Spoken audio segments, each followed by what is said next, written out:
നിങ്ങളും എന്നെപ്പോലൊരു വീട്ടമ്മയാണോ? വീട്ടിലെ ജോലികൾ മാത്രം ചെയ്ത് ദിവസങ്ങൾ അങ്ങനെ മുന്നോട്ട് പോകുന്നുണ്ടല്ലേ? നിങ്ങൾക്കും ആഗ്രഹമല്ലേ സ്വന്തമായിട്ടൊരു വരുമാനം വേണമെന്നുള്ളത്? ഭർത്താവിനോടോ വീട്ടുകാരോടോ ഒന്നും ചോദിക്കാതെ സ്വന്തം കയ്യിൽ പൈസ ഉണ്ടാകണമെന്ന് നിങ്ങൾ ആഗ്രഹിക്കുന്നില്ലേ?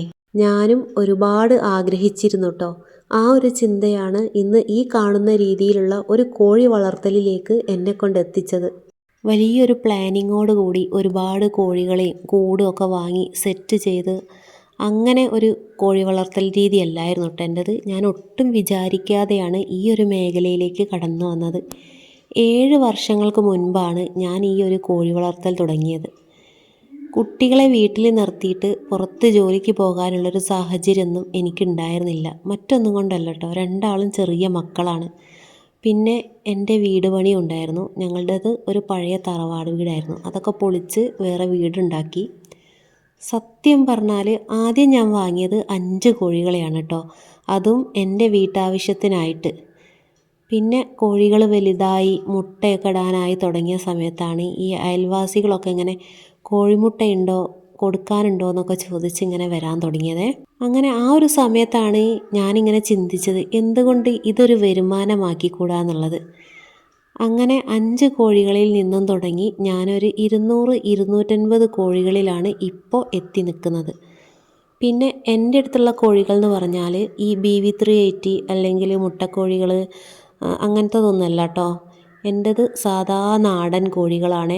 മുട്ടയിട്ട് അടയിരുന്ന് കുഞ്ഞുങ്ങളെ വിരിയിക്കുന്ന കോഴികളാണ് കേട്ടോ എൻ്റെ അടുത്തുള്ളത്. ഞാൻ ഇന്ന് രാവിലെ എന്താണ് കോഴിക്ക് ഫുഡ് കൊടുക്കുന്നതെന്ന് ജസ്റ്റ് ഒന്ന് കാണിച്ചു തരാവേ. ഇത് കുറച്ച് തേങ്ങാപ്പിണ്ണാക്കാണ്, അതുപോലെ കുറച്ച് തീറ്റയും രണ്ടും കൂടി മിക്സ് ചെയ്തിട്ട് കുറച്ച് വെള്ളം ഒഴിച്ച് വെച്ചിട്ട് നന്നായിട്ട് പുതിർത്തി വെക്കുക കേട്ടോ. തേങ്ങാപ്പിണ്ണാക്കിന് നല്ല ഉറപ്പുണ്ട്. ഞങ്ങളിവിടെ വെളിച്ചെണ്ണ ആട്ടിച്ചപ്പം കിട്ടിയതാണേ. അത് നന്നായിട്ട് പുതിർത്തി ഇങ്ങനെ വെള്ളം ഒഴിച്ചിട്ട് ഒരു 10 മിനിറ്റ് വെച്ചാൽ അതങ്ങ് പുതിർന്ന് കിട്ടും കേട്ടോ. ഏകദേശം ഒരു 10 മിനിറ്റ് ആയിട്ടുണ്ട്. തേങ്ങാപ്പിണ്ണാക്കും കോഴിത്തീറ്റയും നന്നായിട്ട് കുതിർന്ന് വന്നിട്ടുണ്ട്. വീടിനടുത്തുള്ള, അതായത് മക്കൾ പോകുന്ന സ്കൂളിൽ നിന്ന് എനിക്ക് ബാലൻസ് വരുന്ന ചോറ് പല ദിവസങ്ങളിലും കിട്ടാറുണ്ട്. ഞാൻ ബക്കറ്റ് കൊണ്ട് വെക്കുകയാണ് ചെയ്യുക. എന്നിട്ട് വൈകിട്ട് പോയി എടുത്തിട്ട് വരും. ചോറ് കിട്ടാത്ത ദിവസങ്ങളിലൊക്കെ ഞാൻ വീട്ടിൽ അവർക്ക് ചോറുണ്ടാക്കും കേട്ടോ. ഒരു നേരമാണ് ഞാൻ ചോറ് കൊടുക്കുക. ചില ദിവസങ്ങളിൽ ചോറിൻ്റെ കൂടെ ഇലകൾ ചെറുതായി അരിഞ്ഞത്, വാഴത്തട്ട, വാഴപ്പിണ്ടി, അതുപോലെ മീനിൻ്റെ തല നന്നായി മഞ്ഞളിട്ട് വേവിച്ചത്, ഇതെല്ലാം മിക്സ് ചെയ്ത് കൊടുക്കാറുണ്ട് കേട്ടോ. പക്ഷേ ഇന്ന് ഞാനതൊന്നും കൊടുക്കുന്നില്ല. ഇന്ന് തേങ്ങപ്പിണ്ണാക്കും തീറ്റയും മാത്രമേ മിക്സ് ചെയ്ത് കൊടുക്കുന്നുള്ളൂ. ഇങ്ങനെ ചെയ്താൽ ഭക്ഷണത്തിൻ്റെ ചിലവ് നമുക്ക് കുറയ്ക്കാൻ കഴിയും. അതുപോലെ ശരിയായ രീതിയിൽ കൊടുത്താൽ കോഴികൾക്ക് നല്ല ആരോഗ്യവും അതുപോലെ മുട്ട ഉൽപ്പാദനവും കൂടും കേട്ടോ. കേട് വന്ന കടല, അതുപോലെ ചെറുപയർ, പട്ടാണി, ഈ ചെള്ളൊക്കെ കുത്തിയിട്ട് നമ്മൾ ഒഴിവാക്കല്ലോ, അതൊക്കെ നന്നായിട്ട് കഴുകിയതിന് ശേഷം തലേന്ന് രാത്രി വെള്ളത്തിലിട്ട് വെക്കുക. എന്നിട്ട് മിക്സിയിലൊന്ന് അരച്ചിട്ട് ഈ ചോറിൻ്റെ കൂടെ മിക്സ് ചെയ്ത് കൊടുത്താൽ നല്ലതാണേ. ഇനി അങ്ങനെയൊക്കെ ഉണ്ടെങ്കിൽ ആരും കളയണ്ട. അതുപോലെ ഞാൻ എൻ്റെ കോഴിക്ക് എല്ലാ ഫുഡും കൊടുക്കാറുണ്ട് കേട്ടോ. മന്തി, ബിരിയാണി, നെയ്ച്ചോറ്, സാദാ ചോറ്, മഞ്ഞച്ചോറ് എന്ന് വേണ്ട വെജിറ്റബിൾസ്, മീൻ എല്ലാം കൊടുക്കാറുണ്ട്. ആദ്യ കാലങ്ങളിലൊക്കെ ഞാൻ കോഴീനെ രാവിലെ തുറന്ന് വിടുമായിരുന്നു കേട്ടോ. പക്ഷേ ഇപ്പോൾ കുറച്ച് കാലമായിട്ട് വൈകിട്ട് 4 മണിക്ക് ശേഷമാണ് ഞാൻ അവരെ തുറക്കാറ്. മറ്റൊന്നും കൊണ്ടല്ല, കീരി, ഉടുമ്പ്, പട്ടി അതുപോലെയുള്ള സാധനങ്ങളുടെ ശല്യങ്ങളൊക്കെ ഒരുപാട് കൂടിയിട്ടുണ്ട് കേട്ടോ.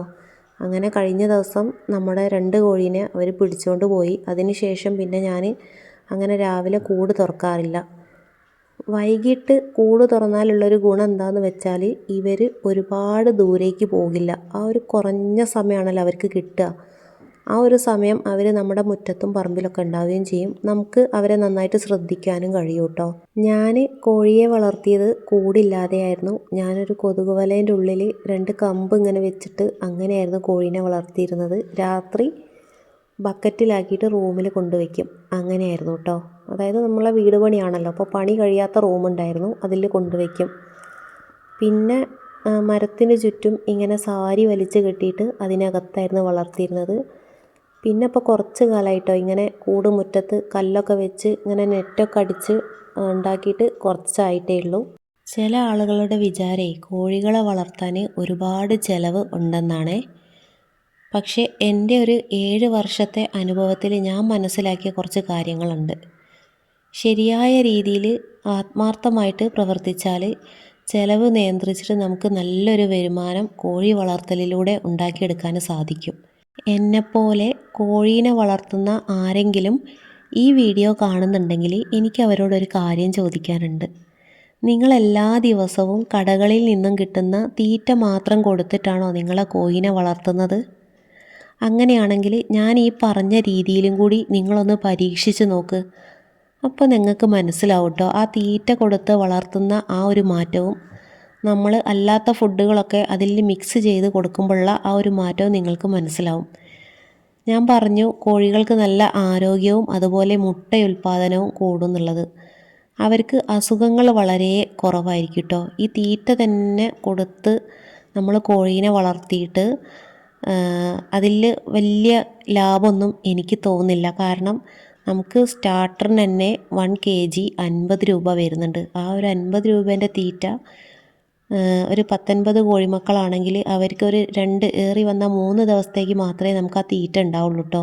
പിന്നെ വീണ്ടും നമ്മൾ തീറ്റ വാങ്ങി കൊടുക്കണം. പക്ഷേ അതിൻ്റെ കൂടെ ആ ഒരു സ്റ്റാർട്ടറിൻ്റെ കൂടെ നമുക്ക് കുറച്ച് ഗോതമ്പ്, കുറച്ച് അരി, അതുപോലെ അങ്ങനത്തെ ധാന്യങ്ങളൊക്കെ കിട്ടുകയാണെങ്കിൽ ഒന്ന് മിക്സ് ചെയ്ത് കൊടുക്കുകയാണെങ്കിൽ നമുക്ക് ഒരുപാട് ചിലവ് കുറച്ചെടുക്കാൻ കഴിയും.